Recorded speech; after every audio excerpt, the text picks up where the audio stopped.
Welcome, everyone. We'll get started soon. Hello, everyone.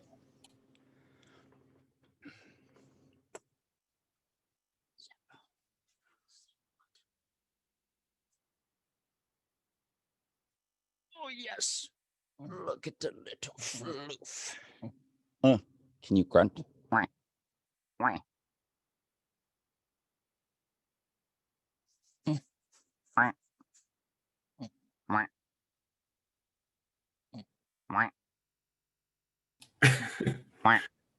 So what's your corgi's name? This is Severo. Severo. Where'd you get the name from? Severo is from a book series called Red Rising. He's a little short kind of little hobbit version of the human race in that series. And so his nickname is Goblin. And so, Severo, of course, being a midget here or suffering from dwarfism. Right, Severo? Right. But Red Rising is a really amazing sci-fi book series by Pierce Brown. And it's one of our favorites. Severo. I was having him grunt into the microphone. You're going, "Meh." Yeah. But Severo's also my trained service animal. At least he was before the pandemic. Now the fact that we barely leave the house, he's a little out of training. But it's ironic because he's so short. So he's supposed to act as my guide dog, and instead he's more or less a tripping hazard. Oh, funny. At least he's cute. Oh, he is very cute. All right, we're gonna get this started. So welcome everyone to the final day of Wacom Monster Fest. We've got Chad here to show us about Zbrush and how he designs his cosplay and what he does with those designs. This will be a 2-hour session. I'm Tom. I'm the Wacom. I'm part of the Wacom community team. I'll be the moderator for this. And if you have any questions, please post them in the Zoom Q&A so I can ask those. And this session will be recorded and posted to YouTube later on this afternoon. So if you miss anything, you can catch up on it there. We do have an exclusive offer on our eStore, $300 off on the Mobile Studio Pro. We're going to put the coupon code for that in the chat. And without further ado, it's all yours, Chad. Awesome. Hi guys. It's really good to be here, and I'm really excited to kind of show you guys the ropes with ZBrush, specifically though how I utilize it in my workflow. This here's Severo, and he's my son. So if you guys at any point get sick of me, just let me know and I'll pull him back on screen. But yeah, without further ado, I'm gonna go ahead and get started. All right. So a bit of background about myself. I grew up around this. Let me get that focused. Cool. I grew up around an incredibly creative father. He did woodworking. He was a carpenter. He did all sorts of pinstriping and airbrushing on classic cars. I grew up working on classic cars. So the creative bug I definitely caught from him. And the other thing though is I was also a huge nerd my whole life playing games. So take all of those, combine them together, you have, well, prop making. And so I'm lucky enough to be able to do this for a full-time job.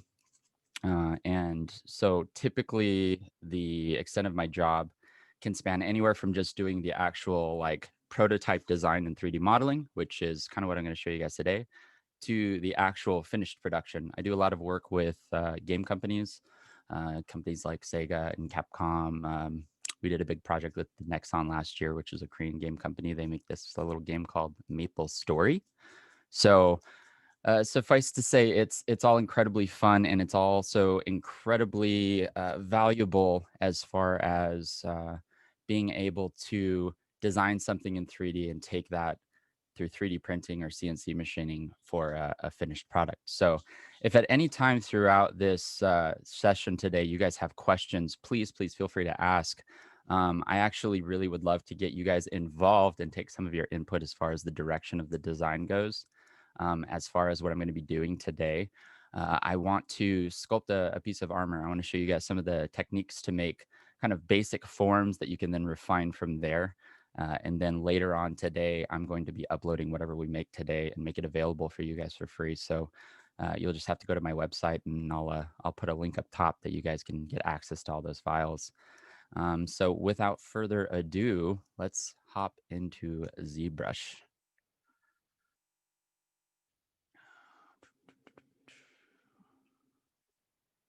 Alrighty, so for those of you that haven't worked in 3D modeling software before, most of your models for games specifically are built using what are called polygons. And polygons are just basically a plane that is a different number of points on it. You can have a three-pointed polygon, a four-sided polygon, and those two are typically what you're aiming for. And then sometimes you can get more than that, but the moment you do that, you create problems. So typically you'll have what are called tris and quads. Now, in traditional software like Maya, you would actually just take that primitive shape, like a square or a cube, and you would start extruding the different faces and using that to actually start shaping out that surface. Every polygon consists of a face, which is the surface area of it. You've got your edges, and then you've got your vertices, which are the points in the corners. And so you would go through and manipulate those different kind of item types, moving them around, and that's how you would do modeling in the past. Well, ZBrush kind of changed that in the sense that rather than having to physically select an area and manipulate it or move it around, you instead can take a shape like this and reproduce a similar process as to how you would sculpt something out of clay. So using your rake tool, your loop tool, wire, all that kind of stuff. So if you look right here, what I've just done is turn on something called polyframe, and that just shows me the actual polygons, like the actual outlines. And you can see this whole sphere here is literally composed out of just a bunch of squares. So the process of sculpting this is to take your tablet and actually just start drawing on that surface. Now you can see the shape there. It's not bad, but it's fairly low resolution. And this is another real strength of ZBrush is you can subdivide it up and down. And what that means is you'll take your square polygon or your quad and you'll cut it. And that'll give you a higher resolution, which will allow you to continue sculpting higher resolution details until you're able to accommodate whatever that surface is. Okay. So just a quick, simple example is, I want to make a face. There, smiley face, right? It's pretty straightforward. Now, the big question, and this is what I do, is how do you take something like this and create a functional 3D model that can be 3D printed? And the big issue that really we all had to confront at one point in time was the dimensionality aspect. And what I mean by that is taking something that's in a digital world or a digital space and being able to actually export it out with a accurate dimension or an accurate measurement. Your CAD software like SolidWorks and Fusion 360 and those kind of programs that are designed for engineering purposes, they all had very good dimensionality built into them. But polygon modeling, for the most part, didn't really have a very good system in place for calculating dimensionality. Instead, all they did is refer to them as units, okay? So you can imagine if I have something that's 500 units wide, well, how do I know how actually big that is on a 3D printer if I don't know what the size of that unit is in real space? So a couple of years back, ZBrush introduced scaling, and that scaling had proper dimensionality to it. And so now what you can do is actually just design something with the proper base measurements and then be able to export that out so you can then use it with a 3D printer. Now, I think that that's great and fine, but how do I then use those properties and combine them together to be able to make something really cool, right? And that's where we get something that's kind of like this, okay? So most of my work being costuming means that I actually am making stuff to put on people. And so what better than to actually have a 3D scan of them, okay? 3D scans can be, people that do 3D scanning can be found quite quite all over the place, actually. Especially ironically enough, fitness places. There's this 3D scanner called a Fit Scan 3D, and it's pretty nifty. It'll go through and it'll tell you your BMI and all these different calculations, your measurements, your mass, all of that. And what's nice though is it'll also upload to their cloud that scan of you. Now it's a lower resolution scan, but that really doesn't matter for our purposes here, because all we're trying to do is actually get something that has dimensional accuracy. So for example, here is a 3D scan of my body. I'm sorry you have to look at me this naked. So this is something that makes my life far easier, because if I design a model and it fits over this live scan, it's also going to fit over me in real life unless I have changed drastically from this scan. Oftentimes what we'll do when we actually get hired to do work for a specific model, we'll actually bring them down to a facility out here that does 3D scanning and get them scanned. It's called Rapid Scan 3D. That's in Long Beach, California. So the next kind of thing I really want to show you guys, though, is just the basic techniques that I use to derive shapes. I think that's what a lot of people really struggle with. And so some of these techniques can be used to really rapidly produce something that you can actually work with. So in ZBrush, there's a couple of other tools that can be used outside of just that sculpting brush. There's a ton of actual sculpting brushes, and this is what you're seeing here is just a fraction of what's available. But I kid you not, you're more than likely going to use probably 4 or 5 tools total, or brushes total, for about 90% of what you do. So please don't get intimidated by how much is there.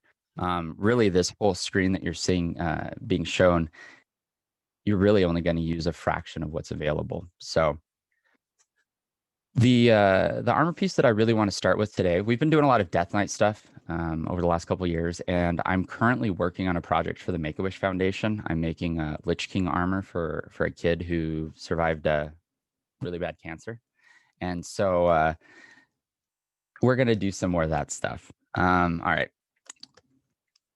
So if you have a body scan, or if you don't have a body scan, by the way, I'm gonna actually set up a website, or I'm gonna set up a page on my website that has a bunch of references and resources for you guys to actually use.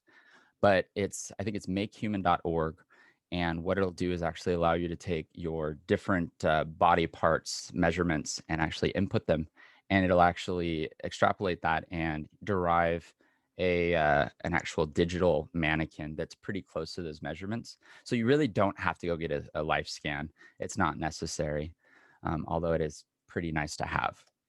So when I start off, I'll load up the body scan like this. Sometimes you'll have to do some post-processing and cleanup work, but I've already done that here. So when you have a 3D model, if you ever want to pull a specific shape off of that model, you can actually mask a shape, right? So let's say we just wanted to have a heart, right? You can mask this shape, and you can extract this shape. And what that'll do is that'll actually give you a skin, so to speak, that is that size. So let's see. Whoop, 1 sec. I'm going to turn everything off. What was the website you mentioned for the 3D scanning? I think it's makehuman.org. I'll look it up on my end. Cool. Thank you so much. Yeah. Alrighty. So now that all that other crap is off, I am going to do one thing really quick. So here's a quick trick for you guys. If you're ever working in ZBrush and you've got a model that has really bad topology, so you can see this is just a bunch of random tries. ZBrush has a tool built into it called ZRemesher, and it does a really good job. And so that ZRemesher, oh, you know what? Let me resize this really quick because you guys can't actually see it.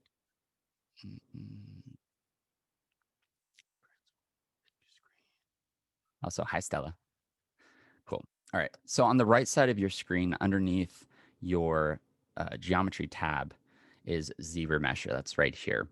There's a couple buttons to know: half, same, double. This is going to try and retopologize that surface with an equal level of polygons or half or twice as many. And that is going to allow you to have higher resolution sculpting. So what you'll notice now is when I draw a shape on there, it's a much cleaner form. And that's really what I was after. So like I said earlier, let's say we're trying to do a heart. I can just actually extract this form off of that. And the big benefit of being able to do that, once again, like I said, is imagine we're working with 3D printing and we need something that's going to perfectly fit a contour of our surface. Well, this piece right here perfectly contours to my body. And so that's very valuable to have for when we start doing stuff more like this. So the chest plate that we're going to sculpt, I have a couple of considerations that I have to make. First and foremost is how much mobility I'm going to require. Case in point, chest plates, if they go down below your abs, they're actually going to prevent you from bending over, and that's problematic. So there's a couple of solutions to that. But specifically, if you just actually end that chest plate, the original component or the original form, so it is above the abs, so basically protects the ribs, then it's going to allow you to bend over, right? So what I'm doing right now is just masking that shape, just like I did with that heart originally. And I'm going to just draw this basic form so it actually will fit around me without, or while trying to minimize the amount of kind of binding that can happen. That's one of the huge benefits with doing this, like I said earlier, is the fact that you're able to simulate a form and simulate a design while minimizing the actual production cost until you're sure that it's going to work.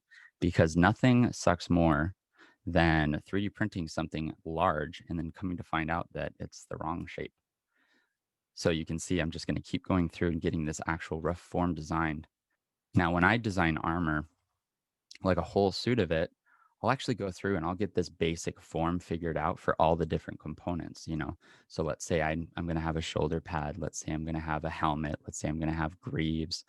All of those different elements I can go through, switching to the lasso selection tool. And this will just allow me to actually select a region. You might also notice, though, that ZBrush, I'm working in symmetry. So anything that I do to one side is actually projected to the opposite side of it. But so, points that typically will have binding, right? Like if you've ever made a set of greaves, for example, you would know that the backside where your Achilles tendon is, your foot moving like this, you need to actually have clearance for it. So you can actually start planning that out. And it's, like I said, I keep saying this and I'll keep saying it actually, is it's incredibly valuable to be able to simulate and determine those surfaces that are going to cause problems later on with like the logistics. Let's see. So you can see how that works. I'm actually going to unselect that region and then unselect this shoulder. But yeah, so I'm just going to keep working this and roughing it out.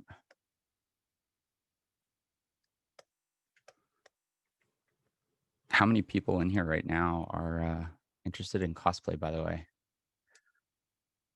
Hopefully all of you. It's a wonderful hobby. Yeah, everyone's saying me in the chat. Me. Yep. Is anybody working on any projects this year, or do you guys have any really cool plans for Halloween? Like obviously within reason of what you can actually do.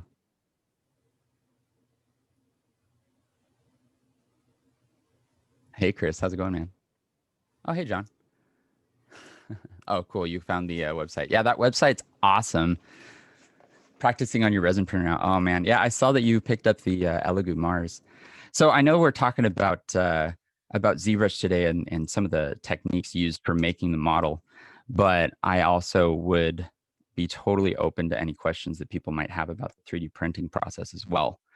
It's something that has become so available, far more available than it was ever in the past.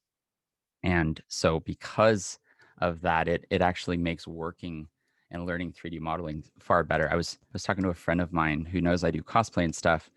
And I was like, well, why don't you buy a 3D printer? And he's just like, oh, I wouldn't use it on cosplay. And I told him, I was just like, but you work on cars, So one of the things that I was trying to explain to him in the same fashion that I use 3D modeling and 3D like life scans to make armor.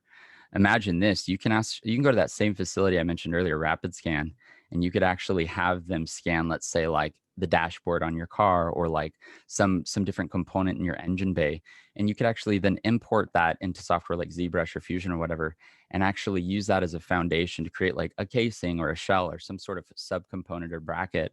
It's like the possibilities, I know this is kind of like a buzzword, but the possibilities are genuinely endless as far as what you can utilize this stuff for. It's just a matter of what you can actually think of to use it with.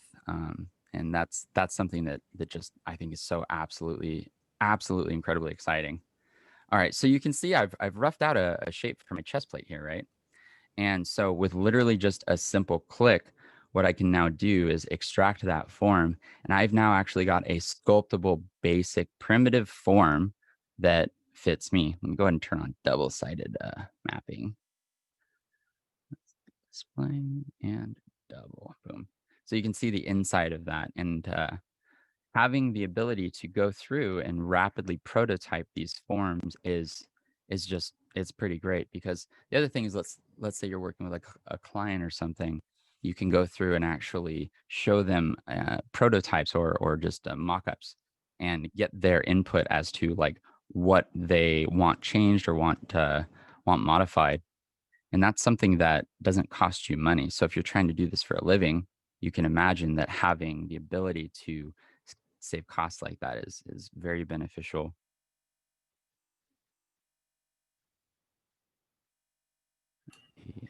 So what are your Halloween plans for tomorrow?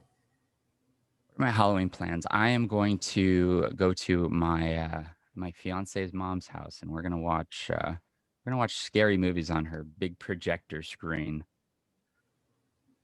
Nice. Have you guys decided what movies yet? I don't know, Sammy, what movie are we gonna watch first? You have to think of some. Okay.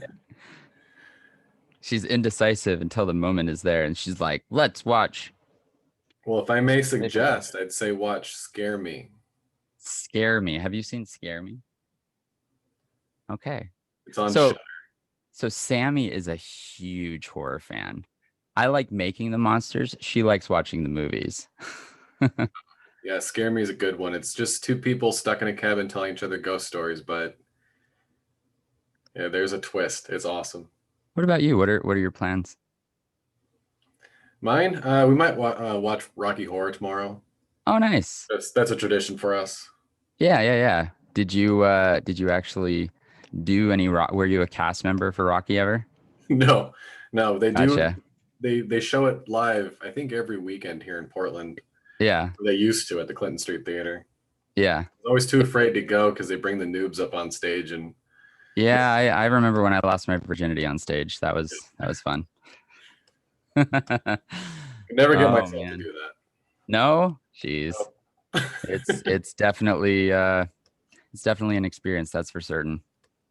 You can see what I'm doing here, guys, is I'm trying to show you how I would approach doing kind of that chest plate, as well as having some armor to cover the abs. And that's using almost like a slip sleeve design, where you've got plates that are overlapping. So it'll allow for some flex and some actual shifting and movement, while still offering the protection. As for the actual viability of that in traditional use in armor and combat, I don't actually know, but it looks really cool. All right. Let's see. The next tool that I'm going to use here, it's actually part of the polygon modeling suite or tool that ZBrush released a few years back, and it's called ZModeler. And so if you go over into your brush palette, what's really nifty is if you want to select a brush, there's so many, right? And so the quick way to do it is if you open up your brush menu, which is hotkey B, and then you hit the first letter of whatever your brush is called. So like for ZModeler, if I hit Z, it's going to actually filter out my results. And you can see now I've got a really easy ability to just select that. And so now what I'm going to do is actually just extrude and get some actual thickness to this piece that we're working with. Oh, unless it hiccups like that. There we go. Right. And so what we've got here is an actual armor piece that has thickness to it. I think that's actually a little bit too thick, so I'll make it a little bit thinner here. I promise this will get really cool really quick once we start going. Okay, so the original idea was to make kind of like a Death Knight component. So I want to show you guys some of the basic elements that we've already got, and I'm going to pull some of them in. I'm going to show you how really so much of what I do with modeling is actually more like kit bashing. And what I mean by that is I've got a bunch of primitive shapes or a bunch of really cool just like elements, right, that I can kind of use to project and incorporate into the armor. So whether it's like a skull element or something else like that, it creates a far quicker production process itself. So also really quick, here's an example of my Lich King armor that I made in the past, and this is all using that same process, which is to mask off a region of the body, extract that, then shape it, do any modeling adjustments to it, and then it's just cut up and turned into something that's printable. So I really like this kind of like ram head kneecap piece that we've got right here. So I'm going to use that. And then I'm also going to use that skull that I've got there. And then I might pull in a couple other elements. I'm not sure. But all of them, it's really nice because they're already made. They're already ready to use. And it allows me to go ahead and actually just start focusing on making the armor more than having to spend a lot of time just designing, individual pieces. Now, keep in mind, you're still going to be doing some designing depending on the element. But also, like I said earlier, if you've got any specific things that you want to see or elements that you think would be cool with this, just post them in there. We'll see if we can add them. I want you guys to help design this thing. So I'm kind of thinking having like this this demonic ram skull as almost like the chest coming down into a point. Oftentimes you'll see armor where it'll actually kind of wrap around the chest, but it actually is flat in the front. And believe it or not, in traditional armor, more often than not, the actual shell would be either rounded or it would actually kind of come up to a point. And what that would allow that to happen then is like any hit from a sword or any strike would deflect offward and away from the vital points. And so I think that it would be cool if we actually use that same kind of form here on the front of this chest plate. And we're just going to make it, happen. And what's also cool though is the fact that we'll be able to use some of the elements that are there now and then selectively get rid of some of the others. So scale it down a bit, maybe not quite that much. I want the actual piece here in the middle to protrude outwards and be, like I said earlier, slightly to a point. So I'm going to make sure symmetry is on with this guy. To turn on symmetry, the hotkey is X, but sometimes you will be working on the wrong axis.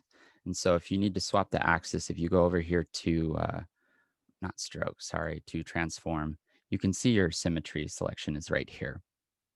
So in this case, I'm going to switch it over to the Z axis.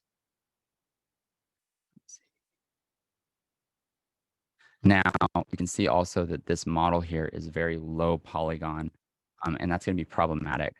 I also think that this has actually got two separate models that have just been kind of grouped up. There you go.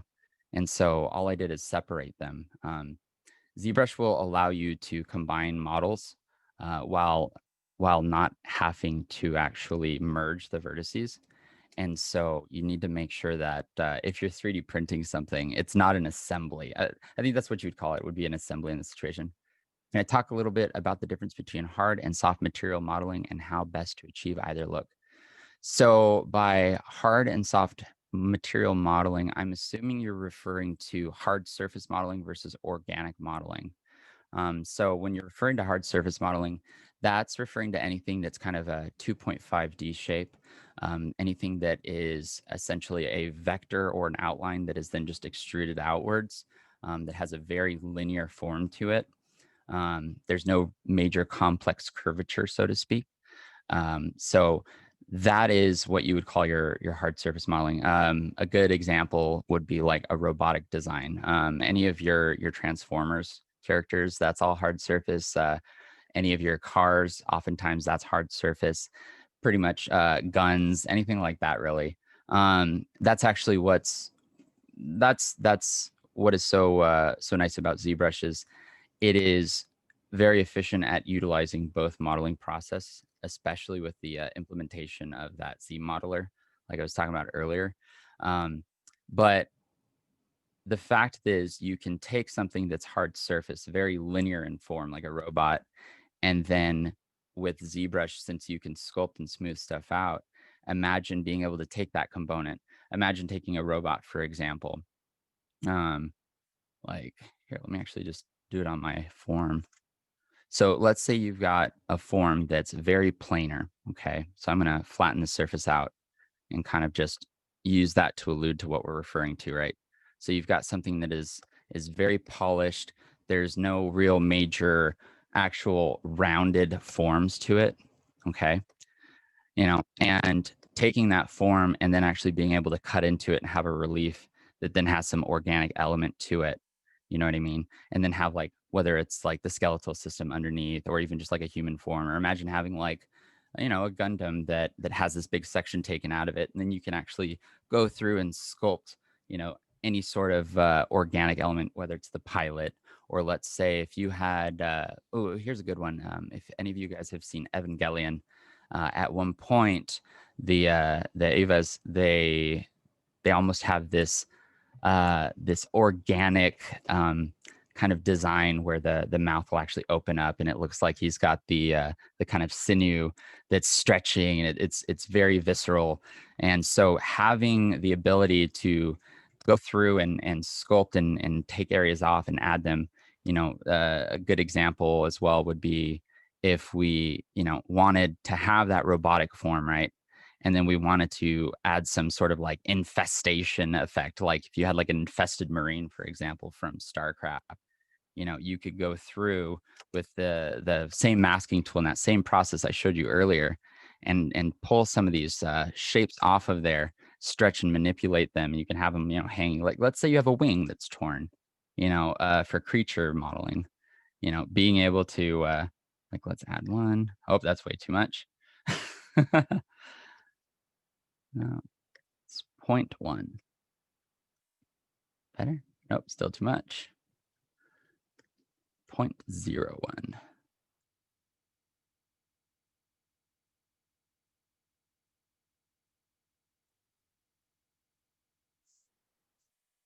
That works. I'm gonna hit accept. So here we've got that shape that I just masked off, right? And what I want to do now is actually use that shape that we just masked off and pulled out. Oh, where's it at? There we go.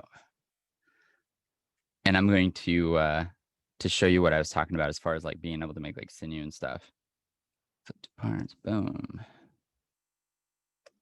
So with this piece here, we're going to smooth it out a bit, pull it around, manipulate it, stretch it out, give it that kind of organic element like we were talking earlier. And it shows you really how you can take these elements and really, really rapidly add on to them, as long as you've got that basic form to work with. And that's something that is pretty much a major facet of art as a whole, is the ability to actually take a basic primitive short like form and elaborate and develop that into a further detailed model, right? So I think it'll actually be kind of cool. Why don't we actually take this shape that I just did here, and we'll keep that and we'll use it some way with the chest plate that we're sculpting. All right, I'm going to get into sculpting mode here. So I'll just continue talking through what we're doing. Before I do too much with the RAM, we need to get it scaled and positioned the way that we want it to be, right? So let's take this guy. I'm going to recombine these two elements here just so I can position them and scale them. Okay.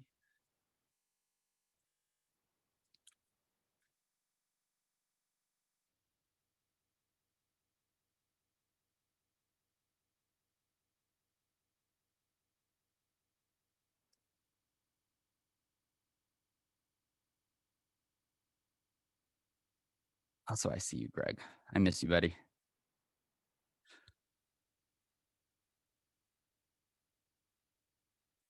Yeah, Tom, you would love some of the stuff that Greg McNutt makes. He's a leather worker for Prince Armory, and some of the stuff that they do with leather is just insane. Does he have an Instagram? Yeah, they do. Actually, for what it's worth, I don't know if people can post their like some of what their work, but it's always fun to share. Oh yeah, definitely share your Instagrams in the chat. Yeah, Greg, can you post your Instagram? There you go. There it is. All right. So you guys can see right now we've kind of taken this form and we're developing it. So it's got that same linear kind of cased front. And now what I'm going to do, let me turn off this piece right here so we don't need it for now. So what I'm going to do is actually pull and start shaping the that original chest piece shape. I'm going to actually get that to form around this element here, or the ram's head. And it's a really quick process on how fast it will start to develop. So make sure you guys are asking questions as you have them. Let's see, so I'm going to go out forward. Not that much.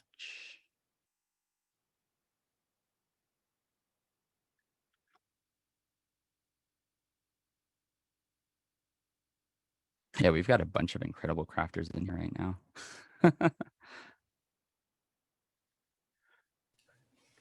Yeah, I follow a lot of makers. That's where I find my fun. Yeah.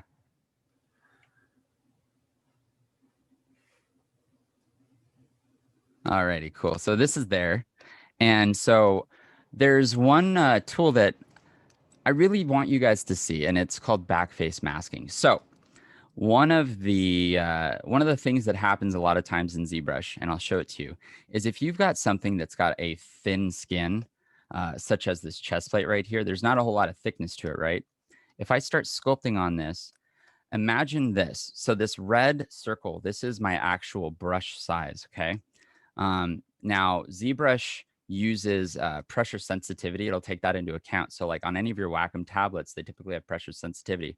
So the harder I push, the more extreme that actual influence will be. So here's me really lightly sculpting, and then here's me really heavily sculpting. You can see the size is changing.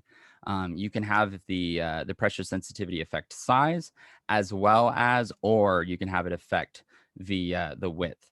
And so right now that inner circle refers to me pushing lightly, okay? And the outer circle refers to me pushing harder, okay? And it will actually ramp up depending on that that actual hardness that you're pushing down with. But the big problem you run into with a thin skin, like I was saying, is if you look at the back, this circle is not actually just a circle. It's actually a sphere. It's just presented for us as we're sculpting as if it's flat. And so what's happening is the sphere of influence on that brush as I sculpt is actually going through the polygons or through the model, and it's affecting the back, and it's interpreting as if it's supposed to be pulling them both. Now that is easily resolved by turning on one simple tool. But it's not a tool that's referred to very often. So if you've ever worked in ZBrush and you always run into that problem, which is probably a couple of you at least, the way that you fix that is you go over to Brush, you go over to Auto Masking, and there is a tool, or there's a option called Backface Mask. And so what that does is it will essentially eliminate your brush's ability to influence anything that is not currently visible to the camera, okay? So think about it this way. Your camera's got a light that's actually attached to it. That's why you see the actual gradation on the front of this model we're working on now, right? And so if light isn't reaching the surface, it's no longer going to be influenced by a brush. So now if you watch when I do that, you can see it's not affecting the back. It works about 90% of the time. Sometimes if you've got something that's just absolutely paper thin, it still might influence it and affect it. But that's something that does not happen enough to really be too big of a problem. Okay. So now that I've got backface mask on, what I can do is start to actually pull this form and have it essentially interface with the model that's there right now. And you can see I'm just going to literally start pulling this form outwards and shaping it. It's very rough still. And that's really actually what I want it to be. When you're working with this kind of stuff, a lot of people make the mistake of subdividing too high too quickly. And that can be incredibly problematic in the sense that it will cause you to have a rough, primitive form. And so you'll have all this really amazing detail, but the shape is wrong. You know what I mean? And so imagine taking something that is a flat plane and decorating it and then showing it to somebody and say, look at my beautiful, like 3-dimensional, like piece of art, and it's flat. Well, that's not supposed to be flat, guys. So that's the same kind of thing that you want to consider in this situation, is trying to make sure that you are creating detail that is actually accentuating your form, but it's not actually capable of making up for improper form, right? So I'm going to remesh this model here really quick, and then we'll continue on.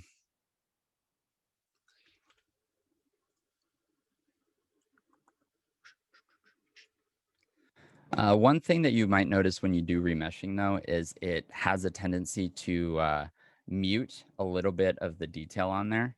And that's something that is just inherent with the fact that it is interpreting that surface and trying to wrap around it, but it still is able to maintain a lot of that form. There's ways of resolving that, but I don't really think we need to talk about it here. So now what I'm going to do is turn this back on. Actually, I'm going to mirror the topology to make sure that it's symmetrical right now. So we're going to go to geometry, modified topology, and you see this mirror and weld. What that'll do is, as long as your model is centered in the digital space, it will actually give you a mirror and weld operation. So that center line will be joined. This is very useful if you have lost the actual like symmetry of a model and you need to restore that. You can pick which side is best and then just mirror and weld it, and that'll resolve that issue. So case in point, look at this skull right now. If I hit mirror and weld, you can see it gave me a third nose horn or hole, but that's actually kind of cool. Let's work with it. There we go.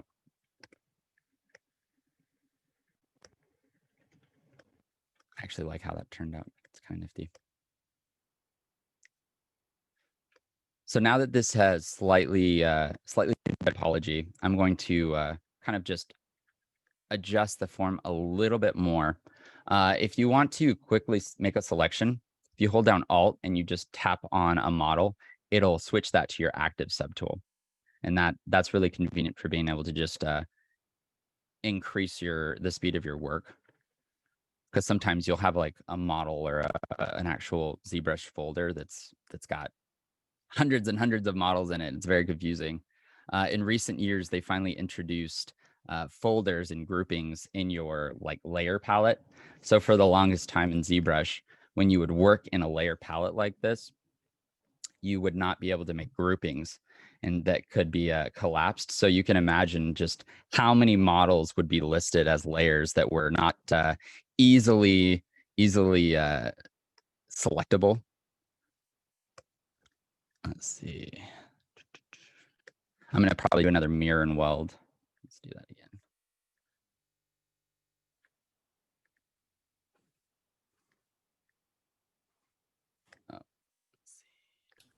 Other than the Lich King, what were some of your other favorite models that you've designed?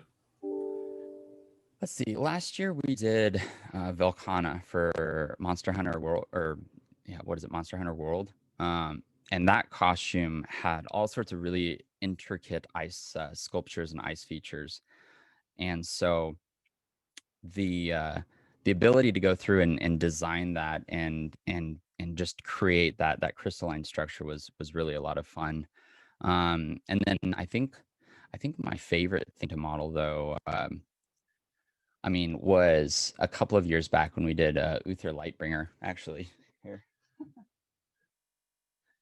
This is a 3D scan and print of me when I was in Uther by a company out here in LA called Doob.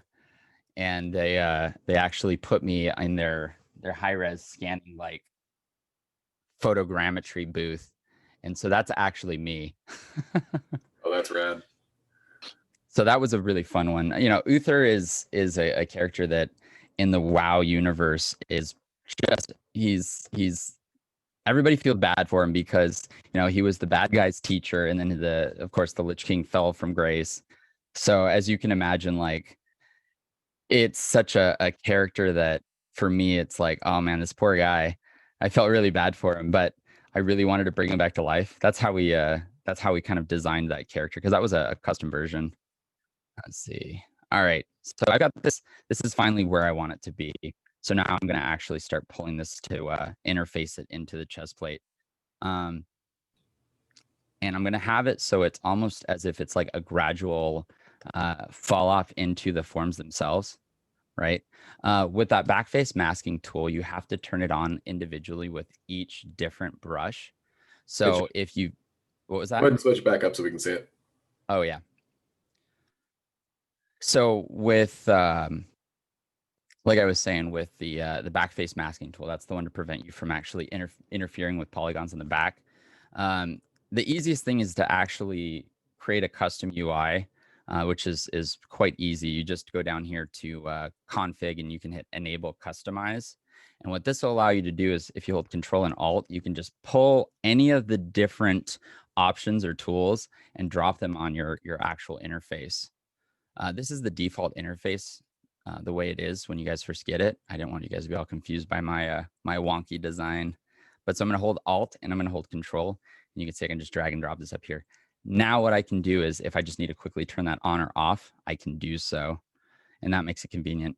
But like I was saying, I have to make sure I turn it on with each different piece. So I'm going to just start, like I said, go through and start pulling these forms off. I'm going to turn off my actual live scan itself. And then I'm going to just start pulling it out, pulling it out, pulling it out, pulling it out. I'm going to make sure that I actually build the back out as well so that that'll actually run into that other 3D model that we put there. Now, how do I figure out whether or not this is actually in the right position? We can use what's called the Boolean tool, okay? And the Boolean tool, let's see. Actually, I'm not going to do that.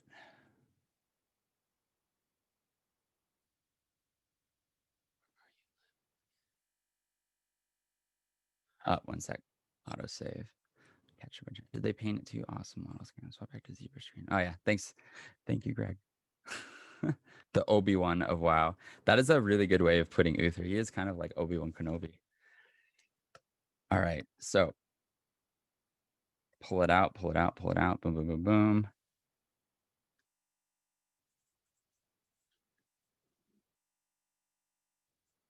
You guys are like, this is just a blob, chat. Yes, it is.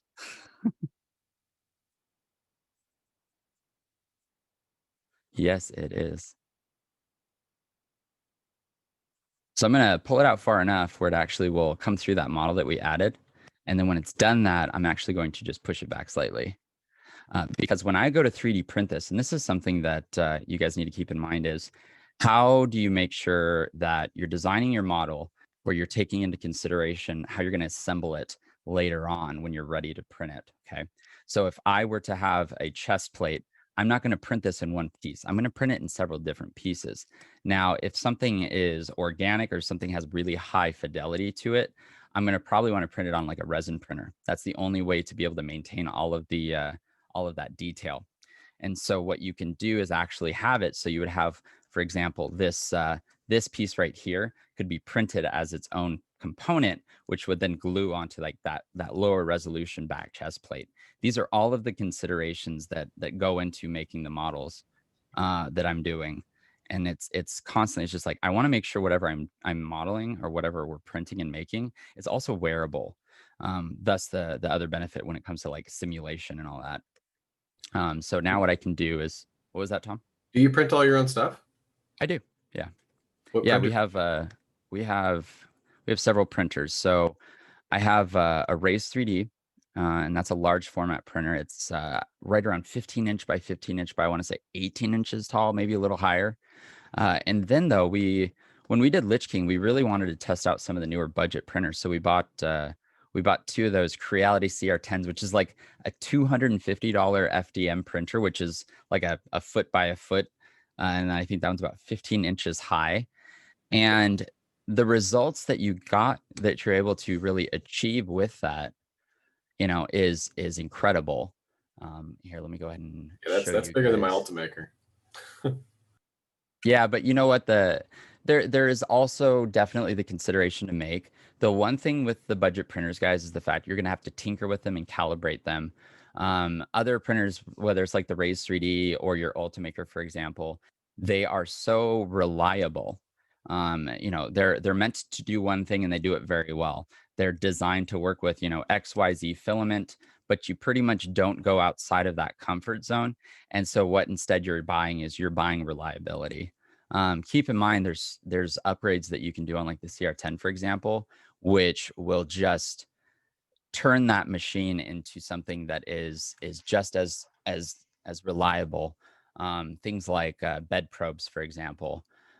If you're ever in the market for 3D printers, and if I could give you one major piece of advice, make sure that you have auto leveling as a feature, or at least check if you can upgrade your device to have auto leveling, because it's probably the main cause of frustration and failure for most people when they are working with 3D printing as a whole, is when your bed's not level. Which Ultimaker do you have? The S3. Oh, nice. Do you do any SLA printing, or is it all FDM? I do SLA printing as well. I've got a couple of the older Piopoli Moais, and then I have one of those cute little Elegoo Mars, and that printer has gotten so much use, it's not even funny. But I'm really excited. In the near future, Elegoo is releasing a larger format printer that's like, I think $500, and it's got a substantially larger build platform, and that's something that everybody should rejoice for, because finishing a resin print is so much easier than finishing an FDM print. Just to put it in perspective for you guys, this right here is what my finished Lich King costume looks like. And this is all done on that like $250 3D printer. The finishing process on this is your traditional body working, like when you're working on a car. So it's a high build primer with a lot of wet sanding and a lot of just grunt work. And then it's a final paint coat with a high block gloss paint. And then there's this really cool paint called Createx Quicksilver Chrome that will take your high gloss black and it'll maintain that reflective property, but it will tint it to look metallic. It's such a cool process. And this thing under like any different lighting scenario just kind of glows. Here's my Uther costume. And this one is, I feel very regal when I'm in this costume. Let's see. I'll show you guys some of our other ones just really quick. We did Cable a couple years ago. This is Severo when he was a puppy. Oh. Cutest little monster around. Let's see. And then here's a cool Cable costume. Or here's another one of the Cable that we did. This was an edit by Pat Loika, who's this incredible photographer. Alex Lee Studios. A lot of you in here will know her. This is Sammy and I's Trevor and Sypha from Castlevania. So the 3D modeling that we do is useful in a multitude of different ways. Even as far as taking that same process I showed you and using that to draft patterns, right? And so I need to make sure I show you guys that on this chest plate. So let's continue. So after I'm finished pulling this out, we're going to add some side bevels and a couple of other like detail elements. But what I really want to show you is how you can use ZBrush to create like straps, and how those forms can even go so far as to be like laser cutter. You can turn them into vectors. All right, so you can see that this is pretty much now starting to pull up around there. I'm going to subdivide it up one level, and then I'm going to start actually refining a little bit more as far as an actual like beveled form around it, because I want it to actually look like it's an element that's sunk into into the chest plate itself, you know, we can actually maybe pull this down. Is this right here, this element might spike you in the stomach, but I like it, so we're gonna put it. I guess you would call that a feature, wouldn't you?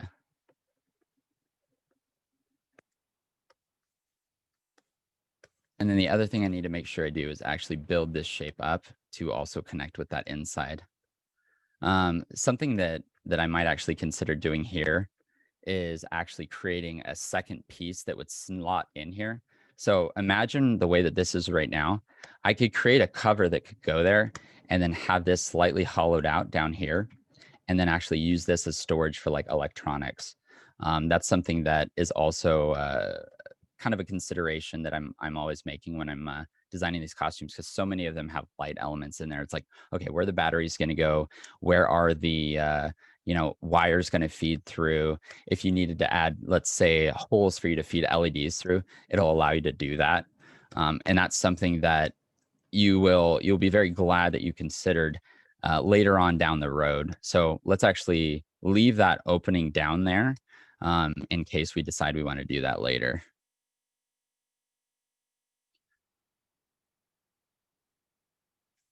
Let's see.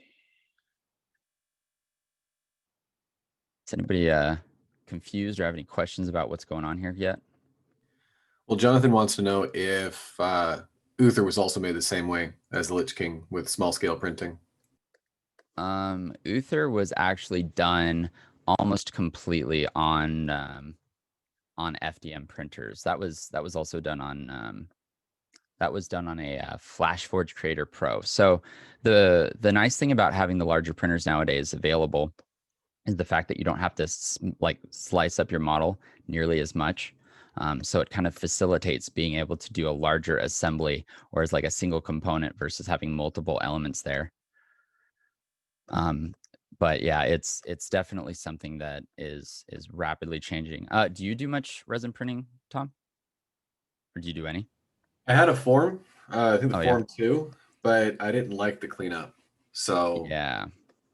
the Man. Ultimaker is where I do a lot of my printing. Yeah. Well, what kind of stuff do you print? Nothing really fun. I mean, like this table I built for work from home, I printed feet for it. You Oh, know, that's awesome, useful though. things. You know, Yeah, hangers, yeah. shelf brackets, whatever I need for whatever project I'm building. Sure. Yeah, you know what's funny is one of my favorite things to do is actually to make very specific like tool mounts, or you know, like pegboards for your garage or your shop. Yeah. Like I absolutely love designing single use 3D printed mounts for my pegboard for one tool and one tool only. And it's something that's just like nothing else will ever fit or go here. And so now I have no reason to put it anywhere else. You know what I mean? It's so funny. Yeah. If you look at this, like, I don't know how we did this, but look, it's a little face. There's a spooky face. Yeah, I made drill holders. I designed those in Fusion. I use Fusion. Like drill bits. No, for the actual drills themselves to get them off my Oh back. yeah. I know. In addition, on Thingiverse, there are all sorts of just like, you know, user created printable files that are super useful, especially for organization. It's like there's no real reason ever for us to go to like Daiso again. Yeah, it's convenient. Let's see. I lost my back face mask. Let's pop this back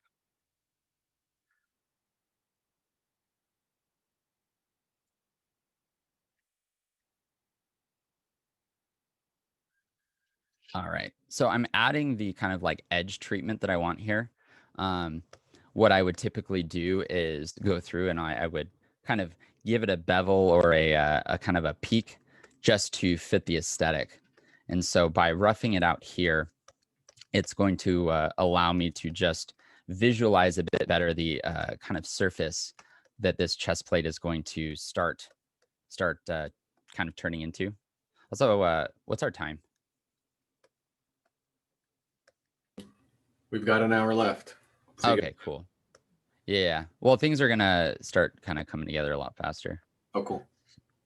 So let's see. I think one element that would be kind of cool is if we had almost like, you know how wings have the kind of ribbed bony structure as far as with the stretched sinew. Be kind of cool if we actually had almost like a bat wing wrapping down around the side here. You know what I mean? Let's see Yeah, if that we would look can really cool. introduce those elements. Somebody in chat want to go find me a cool picture of a bat wing? Get on it. Work for me.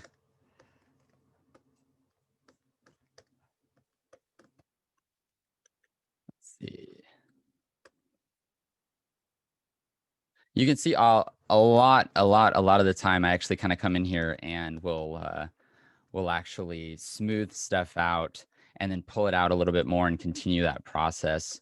It's kind of, for me at least, it helps me get the form in a nice straight contour, which is not always the easiest task. You can see like this edge here is starting to actually sharpen up pretty good. Let's see.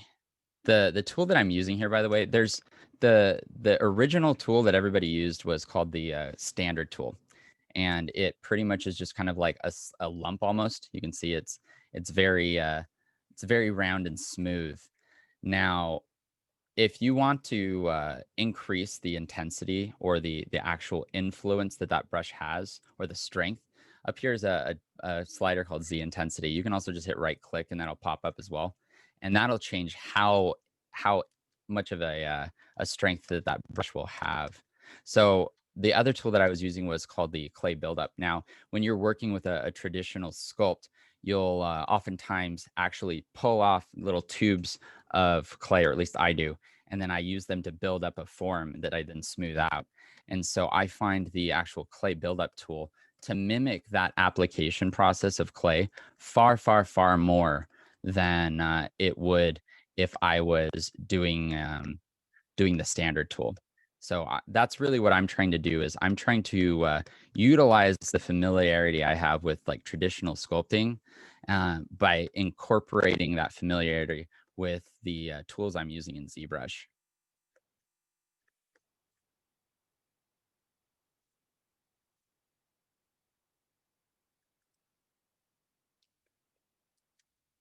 Okay, let's take a quick look at these. Yeah, you've got a few suggestions in there. Yeah, I'm going to turn off my screen, so if any of these are bad, you guys don't have to see them. Smart. I have learned the hard way. I think we all have at this point. Ooh, I like these ones. These ones are good. Cool. Actually, both of these are good. Oh man, you guys, thank you. All right, let's swap back. Thank you, everybody, for not sending terrible things to me and embarrassing me. Although I would have probably just rolled with it. This is cool. So we got two options here. You guys give me your feedback. There's these wings here and these wings here. Maybe what I'll do is I'll actually incorporate both of them.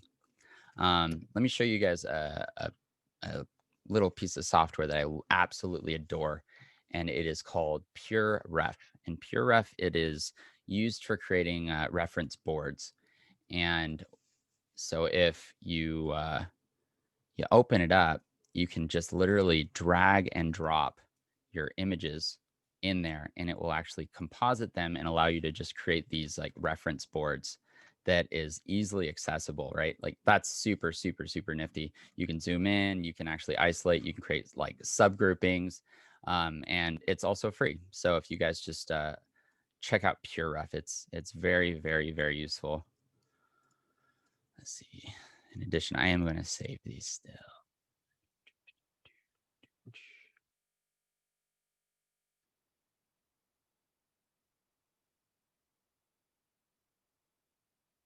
If Shutterstock will allow me to. Oh, no, here, let's cheat. You guys ready? Good old snipping tool.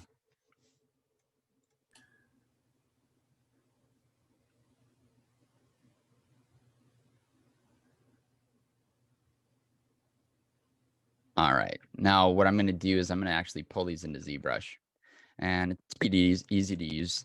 There's a couple of ways you can do it. You can do like a traditional image plane, which will go behind the armor, and it'll just kind of like float there. But what I actually like to use is called Spotlight. So if you go over here to texture, this will allow you to import an image. So I'm going to select both of these one at a time. And so once you've got that imported, you'll be able to actually select it. And then there's this button right here that kind of looks like a dial with a plus and a minus on it. This is going to add it to Spotlight. And what that'll do is actually project it on the front of the screen. And then from there, you can scale it, move it, manipulate it, do whatever it is that you need to do for it to act as reference. Now, this image is really cool.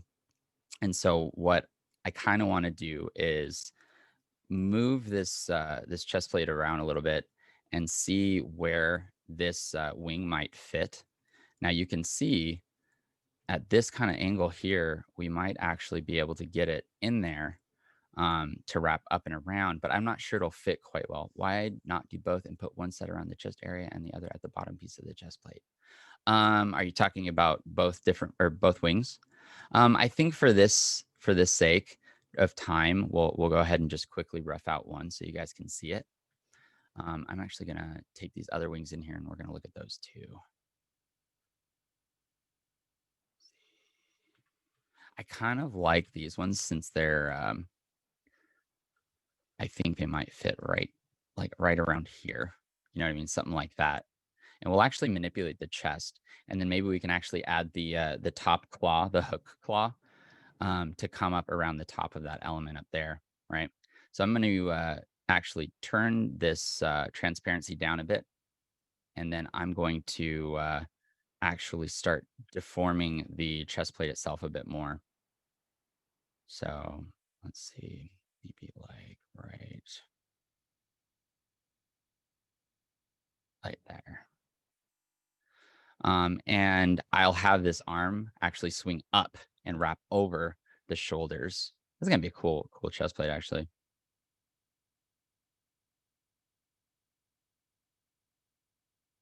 What do you think, Bjorn? Also, Greg's nickname is Bjorn.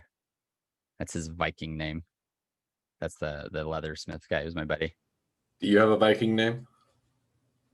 Do I? Yeah. Bjorn, what's my Viking name? Is there how do you say turtle in Norwegian?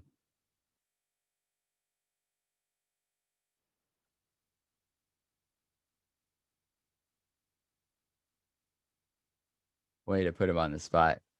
I mean, if he's still here, Bjorn Ironside. I know Bjorn is it means bear. So that's kind of nifty. Corgi in Norwegian. What would you call it? Dwarf? Dwarf woof? Dwarf woof? Actually, that sounds more like German. The dwarf. All right. Let's see. So here's another cool thing though. With Spotlight, if I want to actually project this texture onto the surface of whatever I'm working with, you can do that. So up here where it says Z add, this refers to the actual kind of process that your tool is currently activated for. So Z add will build, and what I mean by that is it will pull towards the camera. Z subtract will push away from the camera. And then over here, you've got these other three options, mRGB, RGB, and M. M refers to your material surface, okay? These are pre-made shaders or kind of just colors, so to speak, that have different like reflective properties, right? And then what you can do is actually apply that material permanently to the surface. And then if you hit this M guy and you switch your material, you can brush a different type of surface on there. So let's say you've got some elements that are going to be glossy and some that are going to be flat. That is how you can distinguish the two, is by painting different material types. RGB just refers, RGB just refers to the color map. So here's the thing though, is if I, with my standard tool, if I turn on RGB, I can actually project this color map onto the surface of my model, which, as you can imagine, is actually very beneficial for being able to then go and actually sculpt some of that detail on. Not only that, is you can also technically try and project an interpretation on ZBrush's part of that picture as details onto the surface. And that can be useful if you turn it really low. You can actually get like a bit of an emphasis as far as like the shape of whatever it is that you're painting on there, but it'll be light enough where it's not going to cause too much distortion of your model. But I personally like it when a model is a little bit distorted in some ways, if it's got some dimensionality to it. The big kind of goal for me is always, how can I make sure I'm expressing a really good dimensionality on that actual piece of armor? I would go so far as saying that that's something that is probably one of the most difficult things to achieve oftentimes with cosplay armor, right? So you can see here how the actual model itself now has that wing. You can see here's that top arm. You can see here's that inner kind of limb or that finger joint. And you can also turn that on and off. Let's get rid of this face, it's distracting. Oh, here's my friend. Okay, let's bring him back. This is Odin in the middle, which I guess technically wouldn't we give him an eye patch? You know, oh wait. Boom, boom, boom, boom, boom. We'll give him an eye patch and then he'll look like me, right? There you go.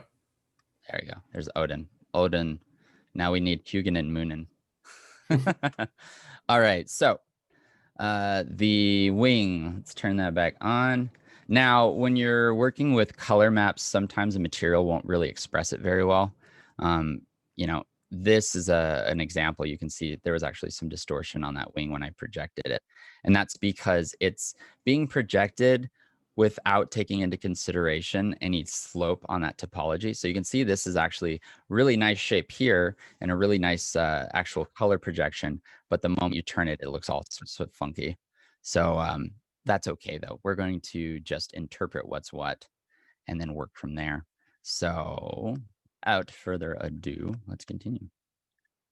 I'm actually gonna turn the color map off though, because I just think it's a bit complicated and confusing looking. So we're gonna smooth this out because we put it in the shape of that wing. And then we need to figure out how we're gonna actually add that kind of limb structure. So rather than trying to just sculpt that the way that you saw me doing that originally, instead what I want to use is an actual tool called Z-Spheres. And Z-Spheres are great. Z-Spheres will kind of create like an armature. This is something that you've seen me use in the past, Tom, where it's allows you to just basically pull a second sphere as a tube and shape them and orient them. And this is super useful if you're needing to actually go through and make like a primitive shape of like a figure or a human form or something like that. You can really, really rapidly, let me turn on symmetry. You can rapidly go through and actually create, you know, arms, you can create your legs, you can add knees, you can start actually flushing this out that is then able to be, let's give him a butt. And you can see all I'm doing is just moving this stuff around and they're joining together. You know, so long story short, as you can see, I just created a very simple stick figure, but through the power of ZBrush, I can then actually go through, turn it into a sculptable form, start reshaping it, start going through and actually getting like a really cool model that has a lot of really unique features and form to it. You guys probably have noticed I refer to features and form all the time, and that's because it's like I said earlier, it's something that is just so absolutely important in the final result, just making sure you consider it. Now I'm going to leave the Z-sphere in the back as kind of like a root joint. Imagine it's kind of like the hips or the kind of like your major hip structure. And then I'm going to pull off of that. And that what that'll allow me to do is if I need to move this whole assembly, I can select the root joint and it acts as a parent. It'll allow me to move everything connected to it. So I'm going to just position that arm structure that I was talking about earlier, just on the surface of this armor, right? Like that. We're going to move that down out of the way so you can't see it any longer. Okay, let's look at their figure. So right now we've got this this kind of armor has this raised element here. I'm actually going to just flatten that out because I want to add that wing structure instead. And then now I'm going to switch back to Z Tools. Boom. Let's see, and I'm actually going to have this go through and cover the entire surface of the armor. And what that'll allow me to do is add all of these different finger joints that are in the wings themselves. So like this guy can go here. Might thin that down a bit.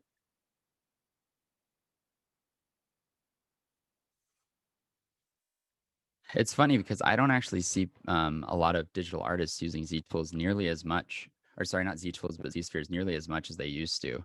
I think it's not been phased out per se, but it's something that I think a lot of the newer artists sometimes aren't even introduced to. And so it's really important for me, at least for you guys, to see that some of these old features and these old tools are super, super handy. And so just make sure that you're not losing what's already been done in the past. Otherwise, you're going to you're going to miss out. All right, let's see. Boom, boom. All right. Now that that's there, we can shape it on the surface.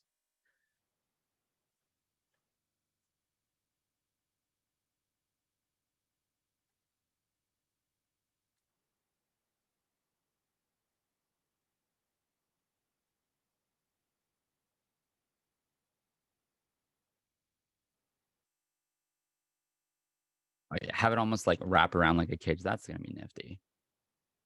Yeah, it looks really cool. I keep getting lost in this.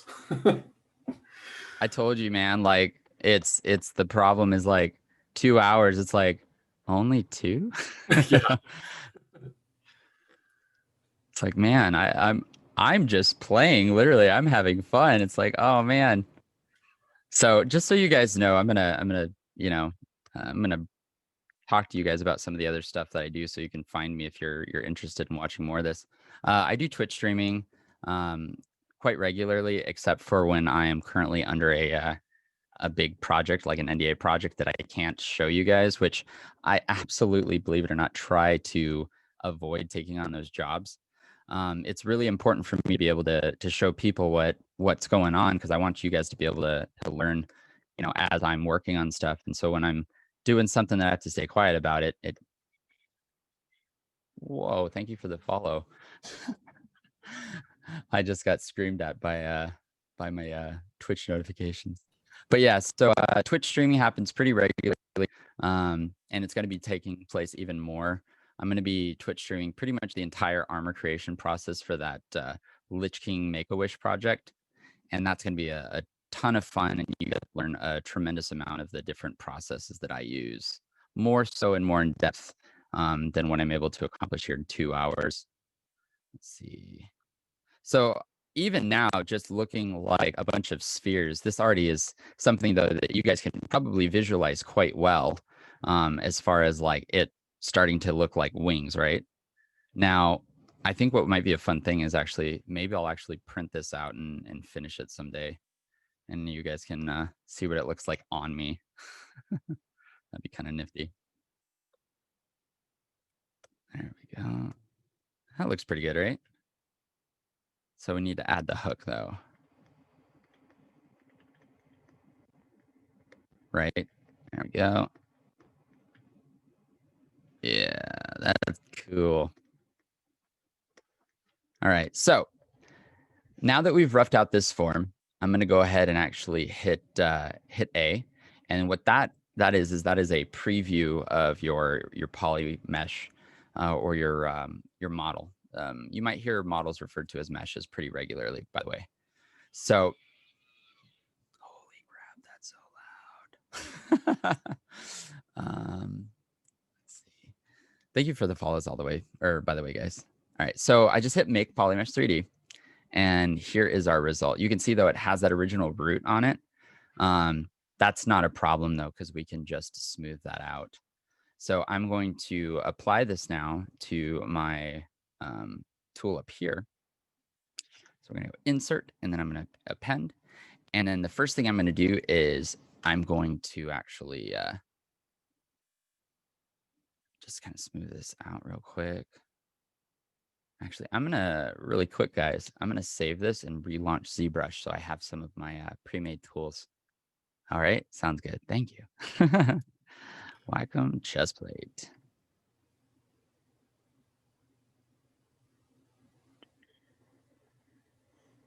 There we go.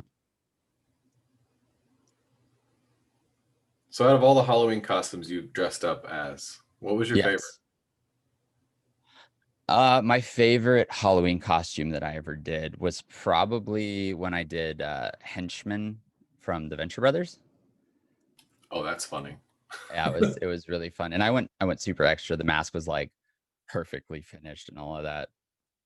Oh no, I closed it. One sec.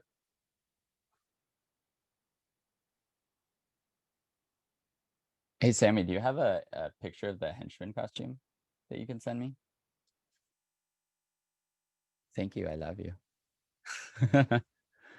What about you? I haven't dressed up since I was a kid.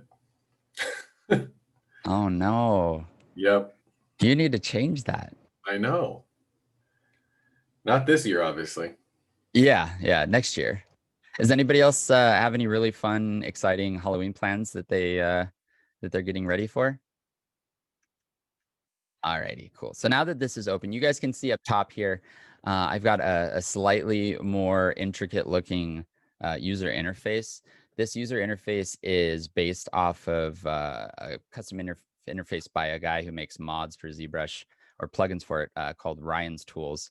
And if I don't know if you can go search on Gumroad for Ryan's Tools, but it adds a bunch of just really useful tools as well as primitive shapes. What, Sam? Okay, no, that's fine. Sammy sent me a picture of me in the henchman costume. I'll pull it up for you. But yeah, so the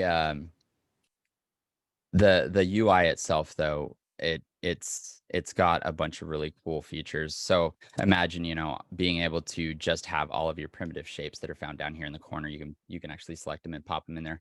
There's one problem with the primitive shapes that I don't like so much with ZBrush, but I understand why it's that way.